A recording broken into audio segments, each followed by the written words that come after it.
for training to be made obligatory at primary and secondary level for our youngsters about online behaviour.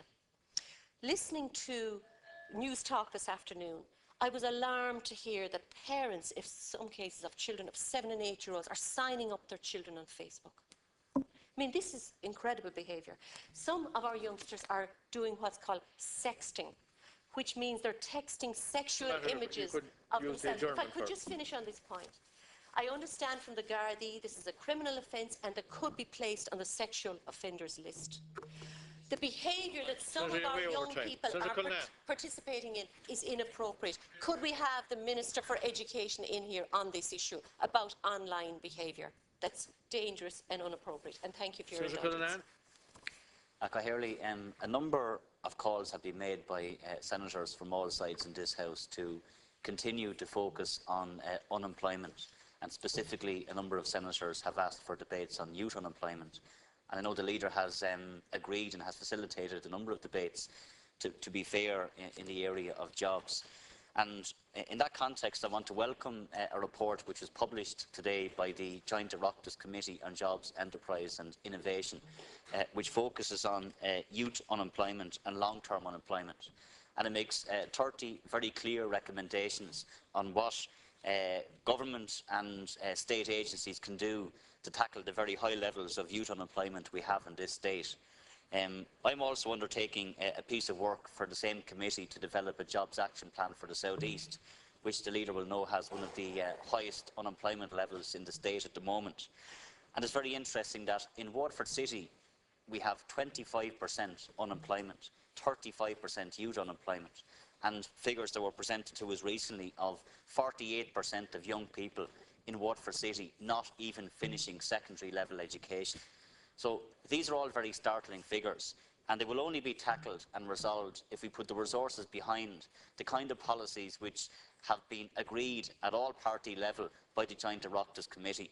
And I think it is incumbent on all of us to make sure that we do put our collective weight behind these proposals. And maybe, Leader, in the interest of the document which has been published, that rather than having now a debate in a vacuum, you could facilitate a debate on youth unemployment in this House in the context of the all-party Joint Oireachtas Committee report, which now has been agreed and has been published, and if that's something you could agree to in the next number of weeks. Gorman. Senator Hart. Okay, thank you once again. It amuses me that the Fianna Fáil party on the other side of the room would ask for the Minister to come in and talk about the Magdalen laundries. I think I would propose that Deputy Micheál Martin would come into this chamber and explain to the nation why for 14 years he did nothing, and this was reflected by a representative for the Magdalen laundries, Sally Mulready, who said Micheál Martin should hang his head in shame for the lack of action taken by him and government. You know, it's a day today where these women, many of them are elderly, and at no stage during the last administration were they given any hope. They were actually shunned by the previous administration. And for Deputy Martin or Fianna Fáil party to ask for an apology from this government, I think smacks really of where they've got themselves in opinion polls, because anything they say now is based on the next opinion poll, not on the welfare of the women. Looking for a debate on this issue. Looking for a debate. It's Micheál Martin to come in here. Senator Hart, Senator Hart, have you a question for the leader? Looking for an honest debate. Please, Senator Hart, without interruption. Senator, have you a question for the leader? Yeah, coalition, is it? A question I have.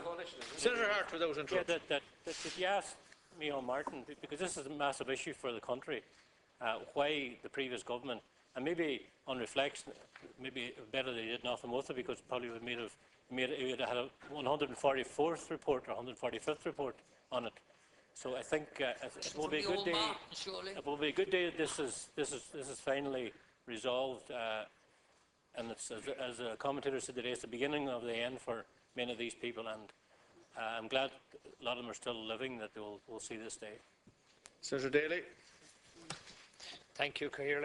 And I'd like to support Senator O'Brien in relation to a call to ask Minister Shatter to come into the House to debate the appalling state of morale in the Gardaí, and also the issue of the frontline services providers in our emergency crews, in the ambulance and the fire brigade, the Gardaí, the paramedics, the nurses and doctors.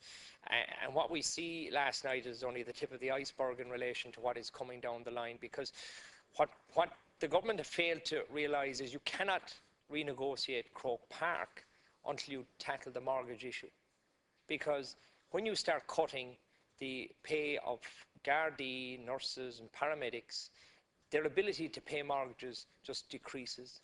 They're stretched to the limit, and like a lot of people around the country, 30% of mortgages have either been restructured or in arrears. And now what the government are trying to do by cutting their pay and changing their terms and conditions of employment is that they are going to force Gardaí, nurses, doctors, paramedics, ambulance drivers and the fire brigade service to default on their loans because the government are cutting their pay. And if the government had put in place a structure whereby people who are in mortgage difficulty would be able to extend the term of their loan, renegotiate it, then maybe they could tackle Croke Park. But without having tackled the mortgage crisis, they cannot turn around now and start renegotiating Croke Park, because all they would do is create thousands and thousands of more people who are no longer able to pay their mortgages. And we do not want to have a situation where Gardaí find themselves in a situation where they can't pay their mortgage any longer. And it goes back to the root of the problem. I've said it before and I'll quote him again. President Clinton told the government over 12 months ago, you have to tackle your mortgage issue. It is the root cause of all our problems. It's the cause in the decrease in spending in the private sector. It's the cause of the problems in relation to renegotiating Croke Park. It's the cause of so many of our problems, and yet the government are, and I've heard senators opposite asking the banks to do something. The banks will do nothing other than create profit for themselves and their shareholders. It's the government's responsibility to make the banks negotiate with people, to put in place legislation and structures that they have to do it, so that people can actually go out and spend money in the economy, that they can put fuel in their oil tank, that they can pay their mortgage, and they can put food on the table. And yet we see activity by the government, yet no action. Thank you. Senator Paul Coughlin. Cormac, I think we referred to this matter last week, and in response briefly, as the leader knows, the central bank are very engaged in issuing directives at this present time, and they should be allowed to get on with a job. You can't have government interference in everything, as you well know. Government action. Government is quite active. Government is active. We're active. No doubt about that. Senator Coughlin, without interruption. I have a question for the leader, Senator Levy. Cormac, I'll always defer to your rulings. You're aware of that. I briefly want to agree with the remarks of Senator Noon in regard to the Civil Appeals Court and the need for one, and the remarks of Chief Justice Denham. We all now know, and she's highlighted once more, the Supreme Court is overloaded. Hundreds of cases waiting. Can't be heard in time. So it's a very, very urgent matter, and I want to support it, and I urge your leader to pass this on. This is something we should pursue with the Minister for Justice and with the government. Senator O'Sullivan.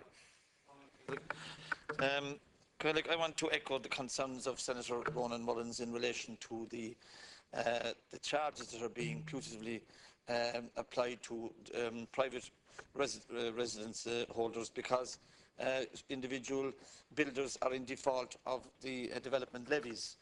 I think this is outrageous. In the past, we had rogue builders who used to leave estates in an unfinished way in terms of landscaping and lighting and so on.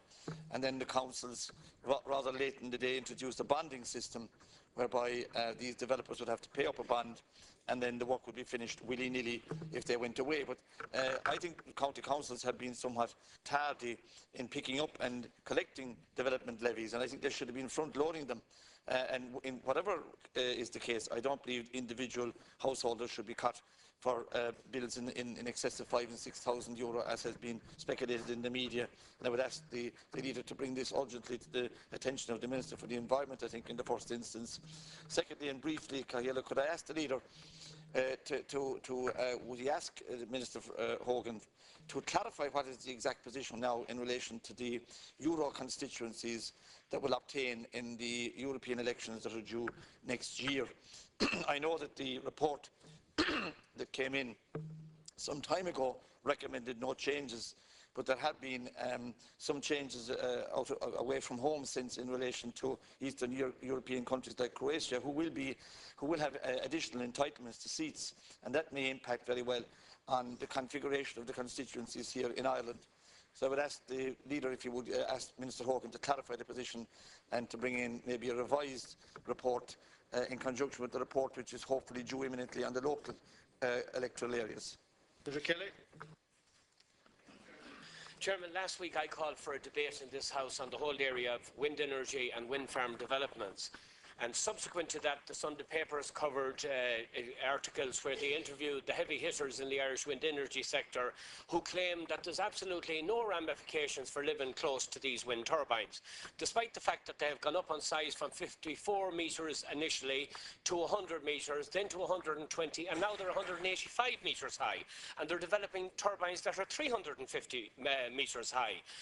Last week on prime time, we had Eddie O'Connor saying that himself and the Finnish president were beside a wind turbine and they couldn't hear it. Well, I want to put on the record of this House a real-life story that happened last Thursday. A distraught couple from County Roscommon gave up the fight to live beside two wind turbines in my own county, left their home last Thursday, and they have no intention of going back to it because of the ill effects that it has taken on them. That's the sad reality of what wind turbines are doing.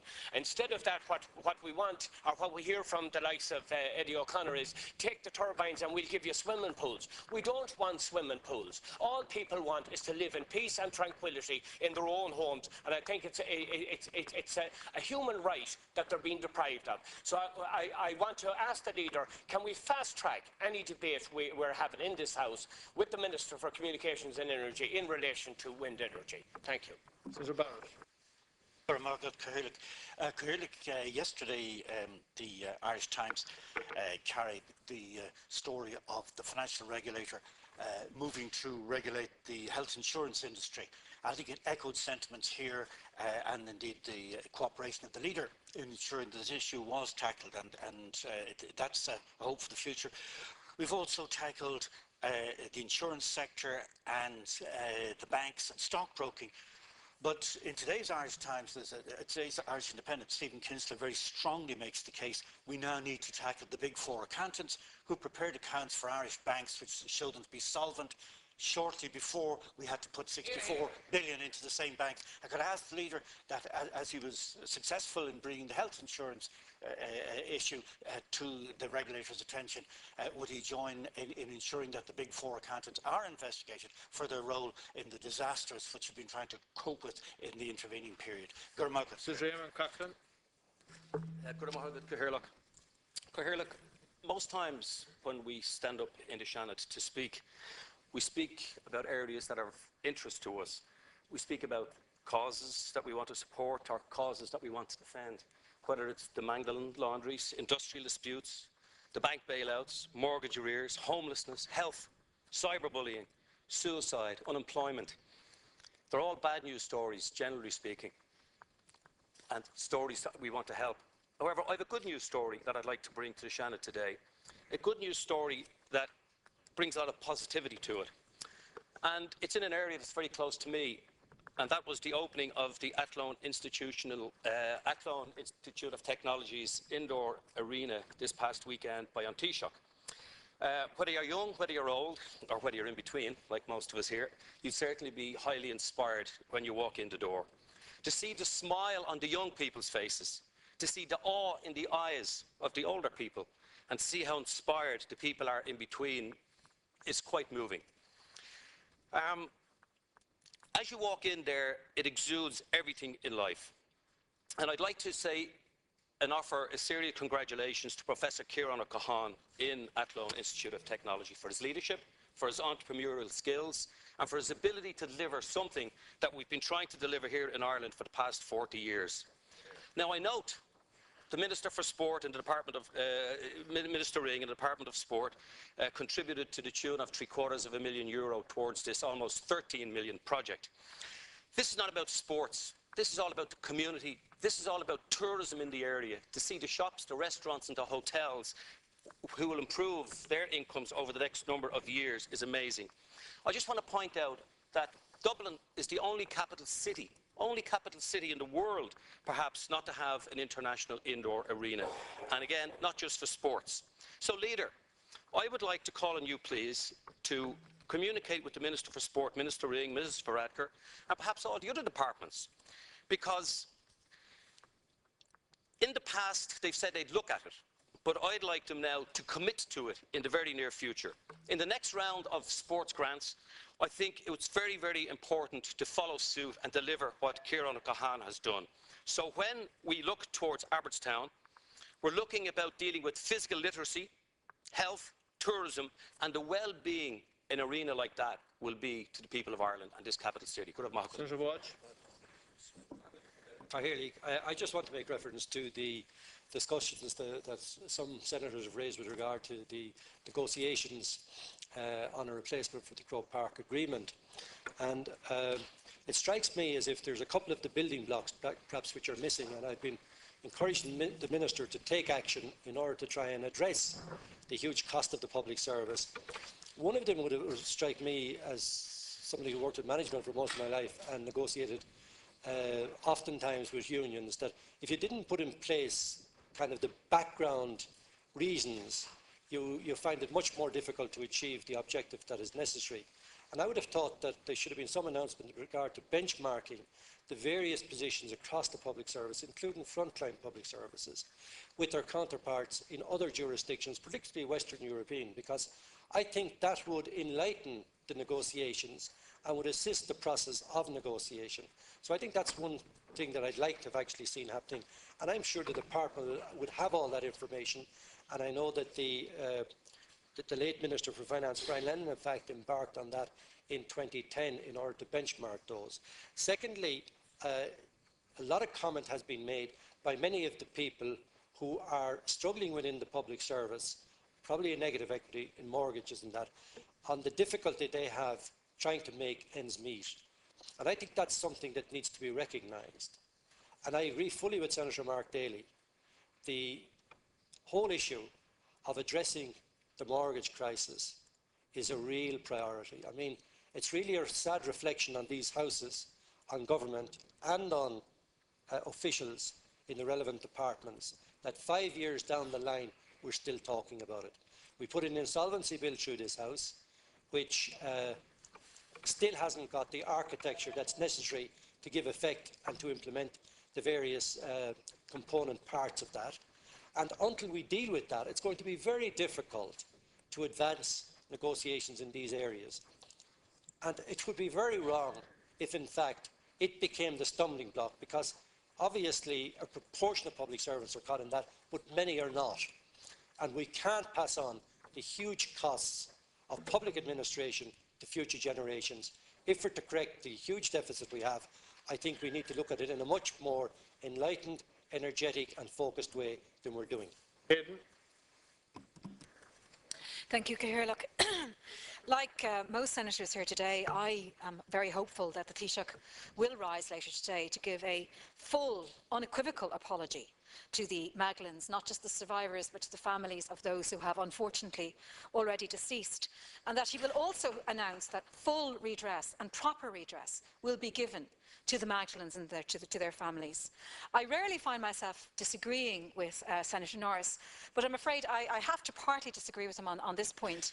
I accept that there were many instances where families gave up members of their families to the Magdalens in the hope that they would receive an education or that they would achieve betterment. But the sad reality is that, you know, we must face up to, in Ireland, the reality that we have used the institutions, not just the institutions of the state, but other institutions, in order to house those that were considered to be undesirable or, quite honestly, simply unwanted.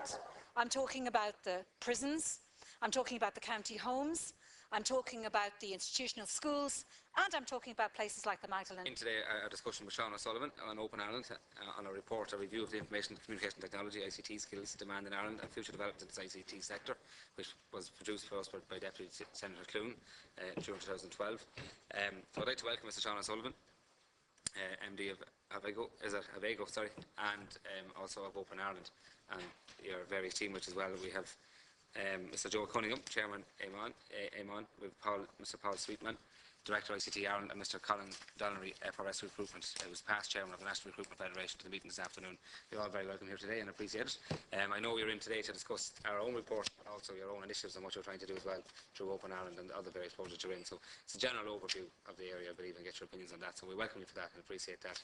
Before I call on you to present, we have to read out the privilege note for your own safety, as we often say here. But by virtue of Section 1721 of the Defamation Act 2009, witnesses are protected by absolute privilege in respect of their evidence in this committee. If you are directed by the committee to cease giving evidence in relation to a particular matter and you continue to do so, you are entitled thereafter only to a qualified privilege in respect of your evidence. You are directed that only evidence connected with the subject matter of these proceedings is to be given, and you are asked to respect the parliamentary practice to the effect that, where possible, you should not criticise nor make charges against any person, persons or entity by name or in such a way as to make him or her identifiable. Members are reminded of the long-standing parliamentary practice to the effect that members should not comment on, criticise or make charges against a person outside the Houses or an official either by name or in such a way as to make him or her identifiable. I would now ask Mr. O'Sullivan to make his presentation to the committee on our report and on your views as well. So, thanks, Sean. Appreciate it. Thank you. Thank you very much for inviting us here. We're very happy to accept the invitation from Damien English, the chair. I'd firstly like to praise the Committee on Jobs, Enterprise and Innovation for the great work in producing this report, a review of the ICT skills demand in Ireland. I'd like to introduce the delegation. We have Paul Sweetman. Paul is the Director of ICT Ireland, which represents 75% of the over 90,000 tech workers in the companies of Ireland. We have Joe Cunningham, who is the Chairman of technology company Amion, and incidentally, you may not know this, the man who we can either curse or praise as the creator of the text message. Has anyone ever done that? Sent a text message? He's the guy. So, and finally, and there was the Irish company, obviously, that pioneered that throughout the world. And finally, we were joined by Mr. Colin Donnelly from FRS Recruitment and former chairman of the National Recruitment Federation. So, as you know, amongst the roles of government leadership is to provide oversight and direction for the civil service, to add perspective and priorities, and to separate the forest from the trees. So this leadership drives the direction of Ireland. We appreciate your invitation as it indicates the strength of your commitment to the technology sector and its contribution to the growth of Ireland's economy. We have an historic opportunity on our hands in the tech industry today. The committee will have a copy of the leaflet from Open Ireland outlining the vision behind the technology visa. And in addition, we have circulated in advance a white paper which forms the basis for the comments that I will be making here. The paper was authored by Gareth Whalen, who is part of the Open Ireland team. The paper has been drawn from the input of hundreds in the industry, in government, and in academia. So as a bit of a personal introduction, I came to Ireland about 7 years ago to set up a business here. I came here because of the well-deserved reputation that Ireland has as a technology hotbed. I've adapted Ireland as my home and helped grow some businesses here. In fact, I have a venture capital firm, SOS Ventures. We've backed a number of companies. I've started a couple of companies here that now employ over 100 workers in the high-tech sector alone. So when I came here, I brought with me foreign direct investment, which has so far totaled well over 10 million euro to Irish businesses. And better still, the companies I've backed here attract revenues from all over the world to the tune of many millions of euro every year, coming into Ireland from the world over and helping grow our economy. Every year we support payrolls that help grow grow the economy, provide an income for over 100 families, all of which are taxpayers. These jobs are good, high-quality jobs that provide indirect additional jobs to people throughout Ireland. And I'm not unusual. There's nothing unusual about the story I'm telling you here. There are 5,400 companies in the ICT sector that also bring in investment into Ireland, that also generate jobs, generate this vibrant economy, generating inward income to the Irish high-tech sector. And yet there's a problem. Like most Irish technology companies, we've been unable to grow as fast as we'd like. We've been unable to fulfill the orders that we've received. We've been unable to employ as many as we could because there's a difficulty in hiring these skilled workers that we need. Not because there aren't skilled workers here, there's lots of them, but because the growth in these tech positions is too fast for the populations and colleges of Ireland to supply the workforce that can fit the needs of the jobs. Jobs are opening at a faster pace than we can fill them with our native population. As a report from IBEC last year indicated, because of the talent shortfall, the majority of companies end up facing the decision to have to outsource jobs to other countries or to regretfully pass on opportunities to expand their businesses inside Ireland. And to bring in, to date, the talent from outside the EU has been far too difficult because of structural limitations and how the Department of Enterprise and the Department of Justice have applied policy and regulations to slow the hiring of critical IT workers. The situation has gotten so intense, the companies are recruiting from other companies, driving up wages unsustainably and damaging the industry. John Mullins from Bord Gáis explained this the best I've heard it by anyone when he said Irish companies are cannibalizing each other. So despite the fantastic opportunity we have and the leadership Ireland has in technology, our success has put us on the cusp of a decision. Do we want the ICT industry to grow or to die? The answer to date from the government and leadership has been resoundingly that we want it to grow. And now we need to put the policies in place to make this happen. So your plans, in this report highlight a number of key actions and conclusions that I could like to respond to a little bit. Ireland needs to double the number of graduates with key ICT skills according to this plan. I agree with that completely. Everyone in the industry agrees with that. But it also needs to raise the bar on the quality of these graduates. We are in the creativity business. We are in the invention business. This is not a factory worker business where people come in and work from 9 to 5 on a computer screen. We need super smart, flexible geniuses. It's hard to get these people. They're like gold dust. And they're choosing, when they graduate from high school, to apply to other fields like medicine or law rather than technology. The demand that exists, another point in the report was the demand which exists for ICT skills is not solely for very experienced software developer, but spans the whole spectrum of the industry. And that's very true. The competent software developers are the lifeblood of the software development industry. Too much of the time we see that it's that the people are calling for high-level management positions only. And yes, we do miss senior resources in certain areas: product management, growth hacking, business intelligence. But also UX designers, Java developers, entry-level positions are also in very scarce supply. And it also mentioned that finally many of those who choose to study technology at the third level are dropping out before the start of the second year. And I think this is probably due to structural educational difficulties in Ireland that have been identified by this report. We have people going to college who haven't programmed before going to college, and they're majoring in programming. It's equivalent to somebody being accepted to play hurling at the county level before ever having played at club. It's preposterous. This report talks about and actually singles out Coder Dojo as one of the creative uses of ICT in schools. James Welton, it quotes James Welton, who actually works closely with me at SOS Ventures, that many teachers may have little experience in web design or coding, resulting in coding not being taught efficiently and creating a bad experience. So really, I mean, I think this needs to be recognized. We cannot operate under the fallacy that one can teach what one cannot understand.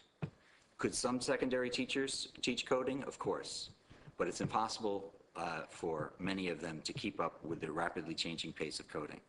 So new approaches like Coder Dojo are happening in the Irish economy, and it's very, very exciting. The speed that the industry is moving at is rapid. This report refers to Coder Dojo as having 150 kids learning every weekend throughout Ireland. Since that was written, it's over 4,000.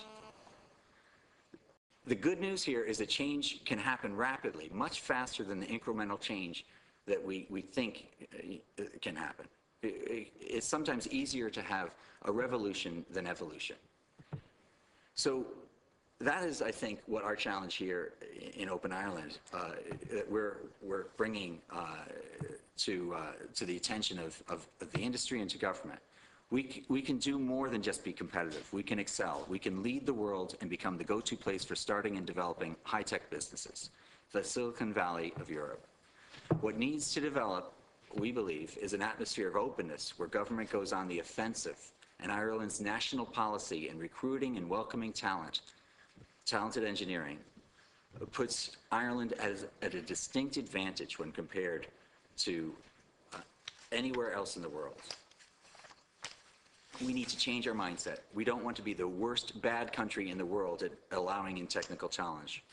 We want to be the company that welcomes technical talent like no other. Céad míle fáilte. Céad míle fáilte. The truth is the world is moving very fast beyond our little country's borders. We have a current leadership position of sorts in technology, and we can and should build on this. We have advantages that few other countries have in terms of our English language, our EU membership, our culture, our workforce. But other truths are that power tends to concentrate in a few geographic hotspots. And without enough of a critical mass, and without enough people being aware of what a superstar Ireland is and could be, we will let this historic opportunity slip away from us. Open Ireland and a group of technology companies, small and large, met with the Department of Enterprise in the past few weeks to discuss and give feedback on the initiatives that the government is planning on unveiling. I am very encouraged that the government looks to be moving aggressively, very aggressively, in rolling out a plan that will be in effect within 1 to 2 months. We've been informed that more than half of the existing rules are being scrapped and that processes are being revamped to be automated and speeded up by factors.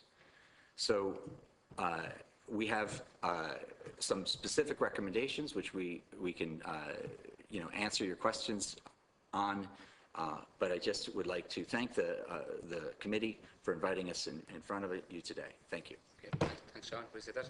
Before I turn to members, any of our colleagues want to add any comments before we go on to questions? No, we're happy enough. Okay. As we'll turn to Senator Clune first of all, because you're also reporting now to Deputy Clary. Thank you very much, and thank you, Sean. Thank you very much for coming in and for giving us some feedback on the report.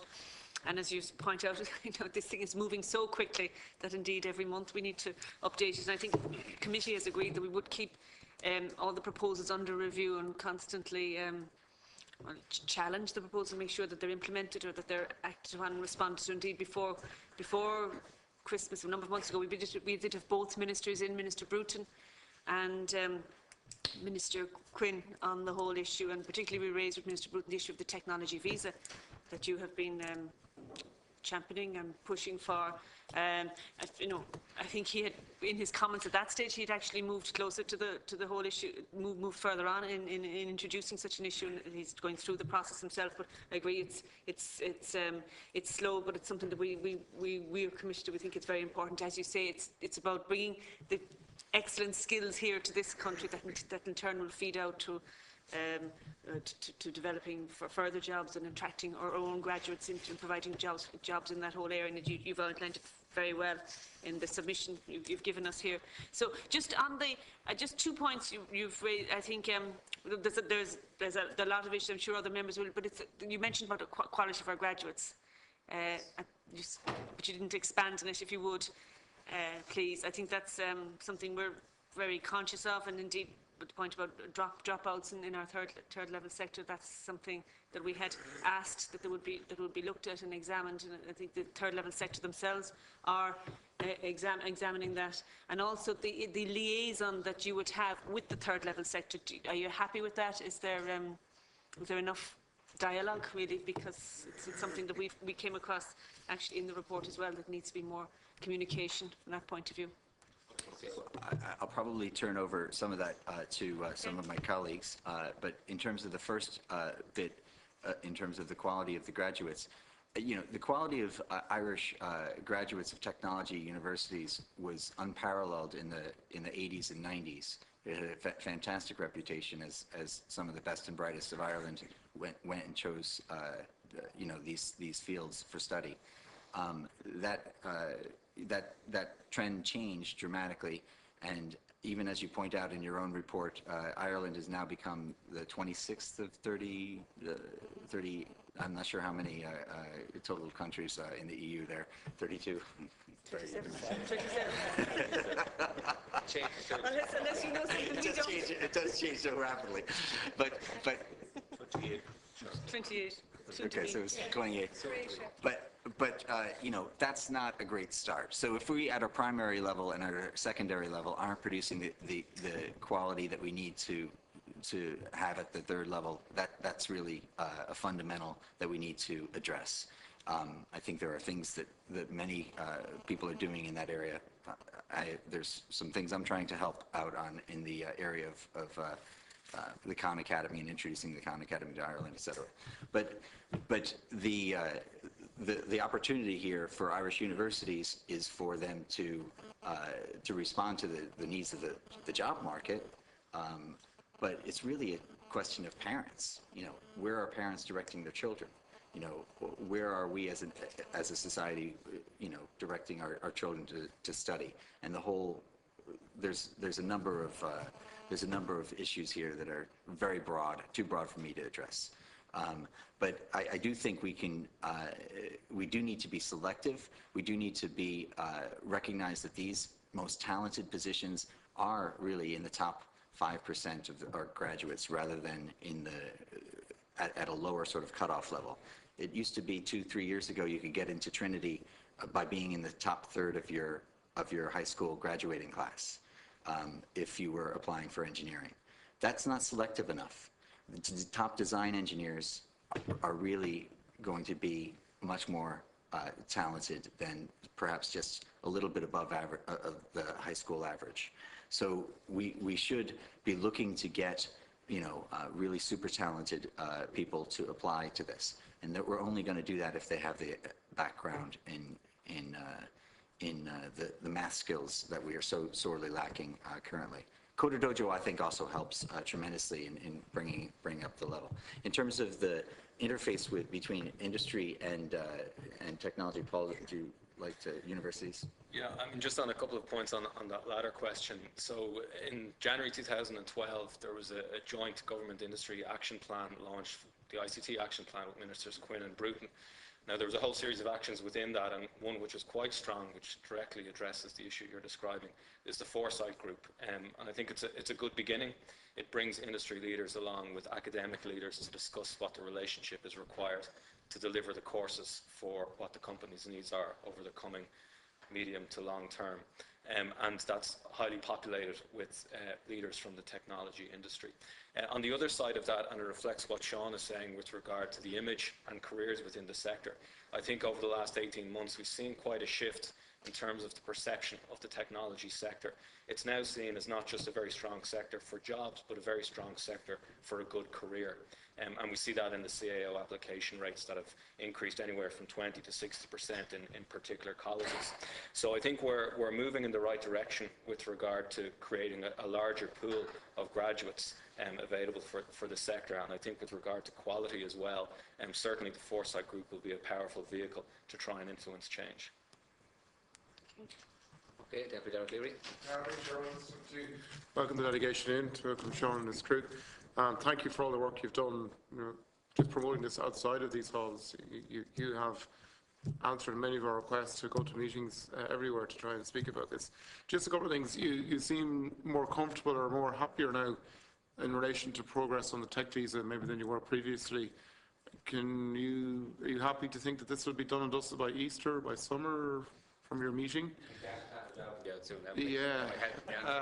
it wouldn't depend on that now, really. Yeah, we should wait for the action plan on jobs. It's coming out any moment now, isn't it? There might be something measurable in it, other. Good politician.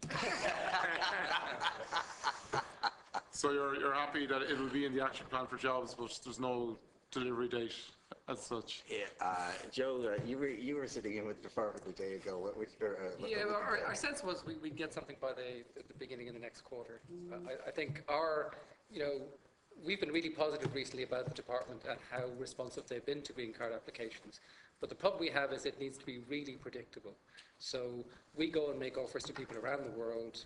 We have a very short window to catch those people before they take jobs somewhere else in the world. And we're talking about the very top talent, the people who will mentor the people who will be coming out of colleges in 3 years' time. So to get those guys, we need a really predictable process. And that's what this scheme that we've seen presented us by the department in draft will move us towards. Just secondly, if you had a choice, if you remember this House, you had a choice to be Minister of Education or Minister for Enterprise, and you were a dictator, you didn't have to worry about civil servants, unions, anything else. Which one would you take, and what would top three think? Both of you, actually, both of you, no offence as practitioners in this, what would be the top three actions you'd say that would make an immediate impact on making the tech sector more attractive to graduates and more attractive to the mammies and daddies? But B, like, maybe Paul, you might just expand, the 40% of companies that have passed on projects and business opportunities from IBEC, what cost is that to Ireland, Inc? What do we actually lose monetary-wise and jobs-wise? And then maybe, if you respond, if Sean and Joe would like to respond to, what's your dream ministry in a dictatorship? I'll go first if the guys get a chance to open that weighty question. So certainly, one of the issues about that statistic is that we will actually never see the impact of it, in the sense that we don't know the jobs that have been lost. There will be no announcement of projects that have had to be passed privately by companies. But certainly it impacts in two ways. For sure, it impacts on potential jobs that we would have otherwise gained, that other jurisdictions have gained. Those jobs still go somewhere. But secondly, and I think most importantly, it's to do with the reputation of Ireland. So if a company passes up a project, they're less likely to be looked on favourably again when a project comes up. So certainly the impact is both in jobs and both in reputation. Now it's difficult to put an actual monetary figure on that, but again, you just don't know where the next project is going to lead. Joe, who wants to lead off on your fair list? I suppose I'll take Ruairi Quinn's, Joe. I think the education side is very important, incredibly important, and getting more kids to do higher level maths, getting more girls particularly to do higher level maths, getting those courses into the schools, getting them excited. I'm a parent of a number of primary school kids, and when I meet the mammies and daddies at the door these days, they're actually all excited about technology and getting the kids into technology, talking about getting them into Coda Dojo in primary school, let alone in secondary school. So the demand is there on the parents' side. I think there are still issues on the educational side in terms of getting ICT into schools, not just kids sitting in front of computers playing games, but actually doing development, doing programming, doing interesting things actually stimulate their minds. So if we can do that in the education sector, that would be a great thing to do. On the tech visa side, as I said, getting the people in who will act as the seeds for these graduates who are going to come out of our colleges in 3 to 4 years' time is where we need to be. I built businesses in the 80s and the 90s, and we brought those people in who were actually emigres, people who went to Philips and to Siemens and to AT&T and all these companies around the world, and we built a tremendous tech industry in the 90s by bringing Irish people in who'd gone abroad, got 6, 7, 8 years experience, and built businesses around those people. Those people are now indigenous, they're now here. We can't get any more of them. We actually have to bring people in now from abroad who've got those top-tier skills that we can build businesses around. Yeah, Sean? If given the opportunity for one of the two, and Joe cheated and chose both. So, but I would probably go for education, just because I do think that there's a number of things we could do. Like, for example, I think that the Khan Academy is a self-paced instruction that inverting the classroom. These kinds of approaches can work at a secondary level and can help get the brightest minds to apply themselves for what our society truly needs. We need more of nation-building kind of people who can create jobs. A lot of people don't recognize that a lot of the people that graduate, the top talent that we have out of Irish institutions, they're going into law and into medicine, very noble professions, but service economies. They're service economies, and and that's very limited. You're not scaling the number of jobs you're creating for society. One person in an engineering job, if they're creative, if they're bright, they can create a company, an industry around them that creates hundreds of jobs, rather than just servicing as a doctor a couple of patients a day or whatever it is. So our society needs to be producing these people to fill these roles. And, so one thing I would do is we have this sort of tendency in Ireland, I think, to say, let's give something to this university, something to that university, this other university will be specialists in this. I don't think that's necessarily the best. I would create one MIT of Ireland where it's absolutely the top talent, that everyone who graduates knows that they're competing for the amongst the very best in Ireland, so that we don't lower the skill level and lower the talent level at each of our universities. That's one thing. And then another thing I would do is I'd stop the overly specialized disciplines. So I invented this term called cloud computing. I don't know if anyone of you heard of it. But they actually have degrees in cloud computing in Irish institutions now. I think that's nuts. And they have degrees in, all sorts of very, very super specialized things.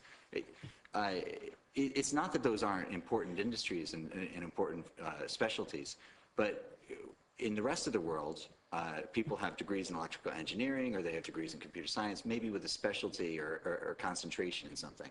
Here we have these esoteric degrees which will not prepare you for your entire career. They will only prepare you for the next five years if you truly believe that the degree is in such a specialized area. Cloud computing didn't exist 10 years ago. Software did, and so we do have to worry about this over-specialization, and I think a lot of that is a factor and a result of the way that we have our leaving points system and all that. So I think all that would need to be adjusted. That's my take on it. I don't have the answers here because I just run a business. But since you asked me to indulge my fantasy, there you have it. Yeah, Colin, you want to come in there? Just add, yeah. Yeah, just looking at it on the ground, like these guys have all the big solutions. We've just, I suppose, as recruitment companies, looking at the thing on the ground at the moment, there's a worldwide war for talent. And as Joe mentioned earlier on, when someone applies, whether it be from Russia or somewhere else to Ireland for a job, at the same time we're applying to probably 10 other countries at exactly the same moment. So we have a small window to get those people in, and if we don't grab them as quickly as possible, we lose them. We had a work authorization program here for up till 2009. I think Minister Harney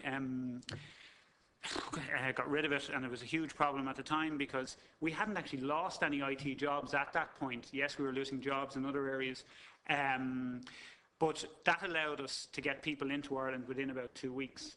Currently, it's taking us 2 weeks to get someone into the country for an interview. So if someone is in, it could be, Azerbaijan or somewhere like that, if there isn't a consulate in the country, we have to make an application through the department, through to another consulate. So the interview process is just pushed back. Then the green card is currently taking 6 to 8 weeks. And I know we've been hammering on about it for a long time, but it's becoming a serious issue, not only for the Apples and the big guys of this world, but for the small indigenous Irish computer companies are really suffering because it's having a knock-on effect with wages in Ireland, because the guys that are here are getting 7, 8 offers when they look for a job. So salaries have been increased, and the smaller indigenous Irish IT companies which are creating the great products which these uni guys are going to come from with the specialist skills are unable to compete then. So we just need to, hurry the thing up and turn it into an open Ireland where we can, get these companies in, get the specialists in and fill the roles, We have talked to the Minister, a lot over the last, I think every year we've been saying it for the past 4 or 5 years. If you take a company like Primerica Systems in Donegal, they're there since about 1999, started off with 10 people. They now have 900. They built their workforce on the back of the work authorization program, where the top level guys come in who were from everywhere from Singapore, Russia, the States, and they grew their teams around them. They take graduates every year from Irish universities now, and there's no reason why we can't be the winners, on a worldwide stage at this stage. Okay.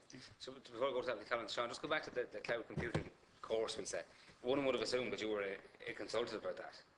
But you obviously weren't at any stage. No. Or where, I mean, have you gone behind the reason why that course would be provided? I mean, it was just to attract students in? Was it getting funding from somebody else? Oh, I mean, you know, the whole Leaving Cert system seems to create a whole degree of unnecessary specialization. We need generalists who are able to be problem solvers, who are very, very, you know, talented across a range of problems. The job that you get out of college will not be the same job you have 5 years from when you graduate from college. It'll be slightly different. Maybe you'll be managing something different, but it'll be broader, you know, perhaps. Your career changes. Our careers should be broad, with specializations, no doubt. But, you know, but the focus of the Leaving Cert system seems to be to somehow say, okay, let's create a niche job or a niche degree that'll get sort of the higher qualified people to apply for it, rather than having, you know, like more selective, you know, some more selective colleges, some more wider open colleges for different quality candidates. Okay. Deputy Collins. Thank you, Chair. And Sean and your delegation, you're very welcome. Just a couple of questions. One is, when we talk about subjects, like we all know maths is really important. What about science? Is that as important as one as we would, you know, as it used to be? And you know, should it be a core subject in the Leaving Cert and in the Junior Cert? Sean, I've heard you speak before about this whole idea that I know we're looking at the problem now and the fact that we don't have enough graduates, but we're also talking about, and the fact that we have so much unemployment in Ireland and so on, and to try to merge it too. But I think, you know, when we get through this phase, it's still very important that we have people coming into Ireland with IT skills, because they bring diversity and they bring different, you know, and I think it was in Silicon Valley. So I think it would be good if you could, I've heard you speak about this topic before, so you might just give us a flavour on that again, and the whole idea that if we got 10,000 jobs in, that it would nearly create 100,000 jobs locally, you know?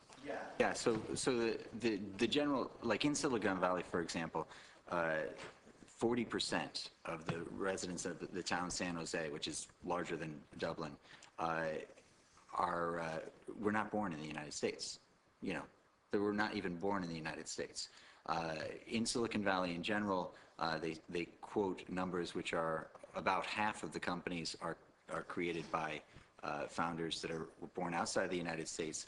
75% of the senior management team have members that are from outside the United States. Here in Ireland, when I go to board meetings, I don't see that diversity here. I don't see that we've yet, you know, got the, you know, whatever it is, the Indians, the, you know, the Russians, the, you know, the, you know, wherever they're coming from, you know, the South Americans, you know, at the board level, at the senior level. And so we really, like, as a country, we have to ask the question: do we want to be an origin country, where we are sending our people everywhere throughout the world, or do we want to be a destination country, where people want to come and want to thrive and want to have their families and want to grow and want to create a multicultural society of long-term, lasting growth and significance? And I do believe that we do want to have Ireland be a destination country. And I hope that that we can achieve that. And one of the ways to do it is not just to accept everyone who wants to immigrate here, but to choose to accept the highest value immigrants, as the United States and Canada and Australia are choosing to do. There are several countries here. We are not in a vacuum. There are several countries here that do have programs which are actively recruiting, you know, these high-value economic immigrants. So this is, I think, you know, what the United States has done in its past, better than it does today, in fact. And this is what we have as the opportunity today in front of us. Do we want to become the only English-speaking country in the world with an open door for the best and brightest tech talent? That would be a unique and remarkable position that would echo throughout the world. That would be a positioning that I think we should be seeking. And that would grow our economy to the point where we don't have to worry about, you know, how slow things are or whatever. We'll be back to the point where we're trying to restrain the growth, you know, where we have full employment. But this is the, you know, we can take advantage of what we already have and the direction that Ireland has, you know, has had ever since Taoiseach Sean Lamass and T.K. Whitaker and whatnot set the policy of opening up Ireland. And if we continue on that path, I do believe that we have a bright future. And that's what we need to aggressively seize, aggressively go after and capture. If we do, we'll be known around the world for this. Deputy Lyons. I just asked the subject on the science. Is it as Yeah, I important? think maths and physics incredibly important. As Sean says, we're looking for thinkers. We're looking for people we can mould. We're looking for people with a broad set of skills. They come into our industries, and that's where they get narrow. You don't go into medicine and study to be a dermatologist or an orthopedic surgeon. You spend 6 years in generalization, and then you specialize. That's what our industry, engineering, computer science, no difference. We need broad people. We mould them. Okay, Deputy Lyons. My comments are exceptionally brief. I just really want to say that your delegation is a breath of fresh air in here today. It's great to be across the table from people who are being exceptionally proactive and productive and offering kind of ways out of where we're at right now. I really do hope that the incumbent action plan on jobs, or the follow-on, should I say, does offer solutions to the proposals that you are putting here today. I hope, as a committee, we can be a friend, and that you can offer sound advice to us in the future as well. I really do mean that, because it is quite sound and practical advice. The only one question I would have, and it was just out of pure curiosity, Joe, it was girls and maths. Is it because we just have a lower amount participating in higher level maths, or was there some other reason why you were suggesting that? I think higher level maths still doesn't seem to be offered in enough, particularly all girls' schools. And if you actually look at the performance of girls in the STEM subjects, they actually exceed above the boys, particularly in all girls' schools. So we're in this ironic situation that we don't offer them higher level maths, even though they're actually probably the best at it. And they're an incredible asset to the workforce that we're just not getting at 50% of our potential workforce. But you said we don't offer the maths, or they don't choose it? Well, I think there's a combination of both. I think now there's more of a drive from parents to want to see their children go into technology. And you try and find higher level physics in all girls' schools. Very difficult to find. Higher level maths, it may be offered, there may not be enough encouragement, and if there's not enough encouragement, then the school don't run the course that year because there aren't enough people contributing. So it's still very, very important I think the push is there now from the parents. I think we now need to get the schools incentivised. Given the extra bonuses for maths has been a tremendous boon, and you'll see that in the applications on the CAO side, which is great as well. We need to continue to do those kinds of measures. Can I ask, is higher level maths enough, or do we need to be encouraging the applied mathematics, which back in our day was often encouraged as an additional subject after school rather than during school? But do we need to go to the next level with it? So maths, physics, applied maths, some combination of those are very important. Chemistry and biology are important as well, so I'm not discounting those. And as we've said, it's allowing people to get in a process where they learn to think at secondary school. So they move into university with those open minds to do that. They move out of college then into the industry to actually do that as well. So the great thing about maths and physics is not so much the specific things that you learn, but the fact that you have to solve problems. You have to think about systems. You have to think about the way things work. And that's what we want in our industries. When we want people, software and programming, knowing Java and knowing C and knowing these skills is obviously a fundamental, but also understanding a complicated system, whether it's text messaging, whether it's how a gas system works, whether it's anything else, and applying that then in software is what we need to do. So we need to have people who can think about problems in a lateral fashion and apply software methods to solve. Okay. Sean, are you finished? Yeah, I'm finished. I'd just like to, I have a 7-year-old daughter, and so I second Joe's comments on this. There's the expression, women hold up half the sky. And unfortunately, when it comes to our programming positions, there may be 1 out of 10 that they're actually in the field. I know it's supposedly 25% of women are going into technical fields, but a lot of that's medicine and other fields.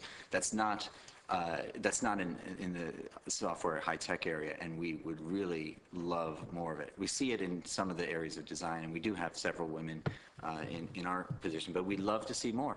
The sky up there, the women are not holding up half of the burden in creating all these technology jobs, as it were, and that's not because they aren't good at it. So, you know, that's the challenge for us, is to try to do something as a society to turn more women on to the creativity that this gives them. Okay, Colin, you want to come in? I have 4 kids involved in Coder Dojo. 2 of them are girls, 2 of them are boys. And the girls in our Coder Dojo, which is in Burr, which is probably, I think, be well known, has been, you know, fairly, not ahead, but doing really, really well in what they're doing. The